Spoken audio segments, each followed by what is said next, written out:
sir এতিয়াতো অসমত নিৰ্বাচনৰ বতৰ কিন্তু আমেৰিকা ইজৰাইল আৰু ইৰাণৰ যিখন যুদ্ধ সেই যুদ্ধখনৰ কাৰণে সমগ্ৰ বিশ্বত এটা চিন্তাৰ পৰিস্থিতিৰ সৃষ্টি হৈছে যিখন যুদ্ধ এতিয়া 4 নম্বৰটো চতুৰ্থ সপ্তাহত ভৰি দিছে সেই সন্দৰ্ভত আপোনাৰ প্ৰতিক্ৰিয়া কি তুমি এটা অত্যন্ত গুৰুত্বপূৰ্ণ প্ৰশ্ন কৰিছা হয় অসমত আমি এতিয়া নিৰ্বাচনক লৈ ব্যস্ত হৈ আছো কিন্তু এই মুহূৰ্তত সমগ্ৰ বিশ্বৰ কাৰণে আটাইতকৈ চিন্তাৰ বিষয় হৈ পৰিছে আমেৰিকা ইজৰাইল আৰু ইৰাণৰ মাজত যিখন যুদ্ধ আৰু আচলতে ইৰাণ আক্ৰমণ কৰিছিল ইজৰাইল আৰু আমেৰিকাই 28 ফেব্ৰুৱাৰীৰ দিনা যোৱা 28 ফেব্ৰুৱাৰীৰ দিনা আৰু 28 ফেব্ৰুৱাৰীৰ পৰা আজি এতিয়ালৈকে এতিয়া প্ৰায় 28 ফেব্ৰুৱাৰী হ'বলৈ গৈ আছে 4 সপ্তাহ হ'ব হ'ল যে এতিয়া এই মুহূৰ্তত যুদ্ধখন কি অৱস্থাটো ইতিমধ্যে এই যুদ্ধত ইৰাণৰ বিস্তৰ ক্ষতিসাধন হৈছে আৰু ইজৰাইলৰো ক্ষতিসাধন হৈছে আৰু আমেৰিকাৰো ক্ষতিসাধন হৈছে কেনেকুৱা ধৰণৰ সেই কথাটো মই আজি কিছুদিন আগতে কৈছিলোঁ যে ইজৰাইলৰ যিটো মেইন গোটেই আক্ৰমণ কৰা তেওঁলোকৰ যিটো সামৰিক ঘাটি সেইটো কোৱা হয় আইৰণ ডোমৰ ওপৰত আক্ৰমণ হৈছে তাৰপিছত আমেৰিকাৰ মধ্যপ্ৰাচ্যত আমেৰিকাৰ সমৰ্থনত থকা যিবোৰ দেশ আছে ছৌদি আৰবিয়া বাহৰেইন আৰু এনেকৈ যিবোৰ দেশ আছে সেই আটাইবোৰ দেশত তাৰমানে আমেৰিকাৰ সমৰ ঘাটি আছে এতিয়া সেই আটাইবোৰ সমৰ ঘাটি আমেৰিকা ইৰাণে এনেকুৱাকৈ আক্ৰমণ কৰিছে তাত ড্ৰোন আৰু ক্ষেপণাস্ত্ৰ দি যে সেই আটাইবোৰ ঘাটি এতিয়া ব্যৱহাৰযোগ্য হৈ থকা নাই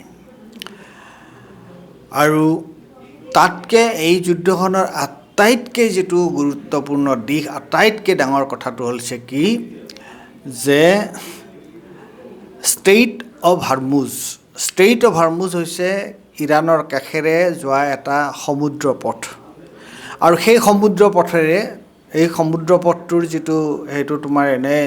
300 কিলোমিটাৰমান বহল হয় কিন্তু তাৰ তোমাৰ জাহাজ যাব পৰা মানে বহুত ওজন থকা জাহাজ যাব পৰা ডাঙৰ জাহাজ যাব পৰা যিটো সেইখিনি দ পানী সেই পানীখিনি মাত্ৰ তোমাৰ 3 কিলোমিটাৰৰ আৰু এতিয়া এই যুদ্ধ আৰম্ভ হোৱাৰ পিছৰে পৰা সেই ষ্ট্ৰেইট অৱ হৰমুজ প্ৰায় বন্ধ হৈ আছে আৰু সেই সমুদ্ৰ পথেৰে পৃথিৱীৰ 1/5 খাৰুৱা তেলৰ সৰবৰাহ কৰা হয় 1/5 মানে খুব কম নহয় কিন্তু 20% 22% খাৰুৱা তেল এতিয়া সেই খাৰুৱা তেলৰ সেইটো তেওঁলোকে বন্ধ কৰি থোৱাৰ কাৰণে ইৰাণে বন্ধ কৰি থোৱাৰ কাৰণে পৃথিৱীৰ বিভিন্ন ঠাইত খাৰুৱা তেলৰ নাটনি দেখা দিছে ভাৰতো ক্ষতিগ্ৰস্ত হৈছে তাৰ দ্বাৰা আমেৰিকা হৈছে গতিকে যোৱা শনিবাৰে আমেৰিকাৰ ৰাষ্ট্ৰপতি ডোনাল্ড ট্ৰাম্পে কৈছিল যে 48 ঘণ্টাৰ এটা সময়সীমা থৈ দিছিল আল্টিমেটাম এটা দিছিল 48 ঘণ্টাৰ আল্টিমেটাম দিছিলে ইৰাণক যে 48 ঘণ্টাৰ ভিতৰত তোমালোকে যদি ষ্ট্ৰেইট অৱ হৰমুজ খুলি নিদিয়া তেতিয়াহ'লে আমি জোৰ জবৰদস্তি কৰি এইটো খোলাম আৰু তাৰ কাৰণে আমেৰিকাৰ প্ৰেছিডেণ্ট ডোনাল্ড ট্ৰাম্পে বিশ্বৰ অন্যান্য যিবোৰ দেশে তেওঁলোকৰ লগত থাকে তেওঁলোকৰ সহায় বিচাৰিছিল কিন্তু কোনো এখন দেশে আমেৰিকাই এই ক্ষেত্ৰত সহায় কৰিবলৈ আগবাঢ়ি নাহিল মই খুব চিন্তিত হৈ আছিলোঁ যে এই 48 ঘণ্টাটো আজি কি মঙলবাৰ নহয় জানো আজি মঙলবাৰে ৰাতিপুৱা এই 48 ঘণ্টাৰ সময় অতিক্ৰম কৰিছে কিন্তু ট্ৰাম্পে কালি সোমবাৰে ট্ৰাম্পে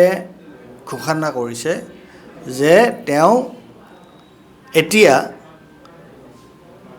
ইৰাণৰ লগত এই যিটো তেওঁ ধমকি দিছিল সেই ধমকি হিচাপে তেওঁ এতিয়া ইৰাণত আক্ৰমণ নকৰে বা তৈল ক্ষেত্ৰত ইনফ্ৰাষ্ট্ৰাকচাৰ যিবোৰ আছে সেইবিলাকত আক্ৰমণ নকৰে আৰু 4-5 দিনলৈকে আৰু ইজৰাইলেও সেই কথাটো তেওঁলোকে নিজে নিজে সিদ্ধান্ত লৈছে আৰু ডোনাল্ড ট্ৰাম্পে কৈছে যে ইৰাণৰ লগত এটা বেক চেনেলৰ যোগেদি এটা আলোচনা চলি আছে কিন্তু ইৰাণে কৈছে যে নাই আমাৰ লগত কোনো আলোচনা চলি থকা নাই প্ৰেছিডেণ্ট ট্ৰাম্পে এইটো মিছা কথা কৈছে আৰু আমি এই মুহূৰ্তত আলোচনা কৰাৰ মুডতে নাই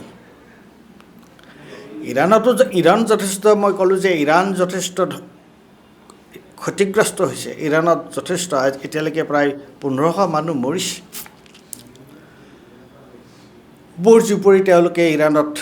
আক্ৰমণ কৰি আছে কিন্তু ইৰাণেও তোমাৰ ইজৰাইলৰ ওপৰত আক্ৰমণ কৰি আছে ইজৰাইলৰ বিভিন্ন টাউনত আক্ৰমণ কৰিছে ইজৰাইলতো মানুহ মৰিছে আৰু আমেৰিকাৰ মধ্যপ্ৰাচ্যৰ যিবোৰ ঘাটি সেই ঘাটিবোৰ এতিয়া সম্পূৰ্ণৰূপে অকামিলা হৈ পৰিছে গতিকে আৰু ডোনাল্ড ট্ৰাম্পে নিজেই কৈছে যে এই যুদ্ধখন মানে এতিয়া তেওঁ বন্ধ কৰাৰ পক্ষপাতী কিন্তু ইৰাণে কৈছে যে তোমালোকে এইবোৰ যেতিয়ালৈকে বন্ধ কাৰণ তোমালোকে আক্ৰমণ কৰিছা তোমালোকে এই আক্ৰমণ বন্ধ নকৰালৈকে আমি এই যুদ্ধ বন্ধ কৰা নাই গতিকে গুৰুত্বপূৰ্ণ কথা হ'ল এইটোৱে যে এতিয়ালৈকে যিমানবোৰ নিৰপেক্ষ যিমানবোৰ তোমাৰ বিশ্লেষকে এই যে এই সন্দৰ্ভত যিমানবোৰ বিশ্লেষণ তেওঁলোকে আগবঢ়াই আছিলে আৰু মই নিজেই দুগৰাকী ব্যক্তিৰ লগত এই সন্দৰ্ভত মই সাক্ষাৎকাৰ লৈছিলোঁ তেওঁলোকে যি কথা কৈছিলে সেই কথাটোৱে যেন ফলৱতী হ'বলৈ গৈ আছে তেওঁলোকে কৈছিলে যে এইখন যুদ্ধত আমেৰিকা আৰু ইজৰাইল কোনোপধ্যে তেওঁলোক জয়ী হ'ব নোৱাৰে আৰু ইৰাণে এইখন যুদ্ধত কোনোপধ্যে পৰাজয় হ'ব ইৰাণৰ পৰাজয় হোৱাটো অসম্ভৱ কাৰণ তেওঁলোকে আক্ৰমণহে কৰিছে ইৰাণে নিজৰ অস্তিত্বৰ কাৰণে যুঁজিছে আৰু শেহতীয়া যিটো পৰিস্থিতি তুমি মোক শেহতীয়া পৰিস্থিতিৰ বিষয়ে সুধিছা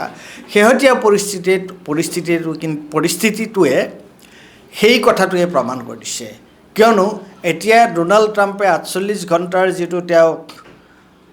সময়সীমা বান্ধি দিছিল সেই সময়সীমা তেওঁ এতিয়া প্ৰত্যাহাৰ কৰিছে তেওঁ আলোচনা চলি থকা বুলি কৈছে ইৰাণৰ লগত গতিকে চাৰিওফালৰ পৰা আৰু আমেৰিকাটো সাংঘাতিক ধৰণৰ প্ৰেছাৰ চাপ পৰিছে আমেৰিকাৰ ডোনাল্ড ট্ৰাম্পৰ ওপৰত যে তেওঁলোকৰ 70% 80% আমেৰিকানে এই যুদ্ধখন সমৰ্থন কৰা নাই গতিকে হলঠেকত পৰিছে ইৰাণৰ ক্ষতি হৈছে বহুত কিন্তু বৰ বেলেগ ধৰণে আমেৰিকা আৰু ইজৰাইল এতিয়া হলঠেকত পৰা যেন লাগে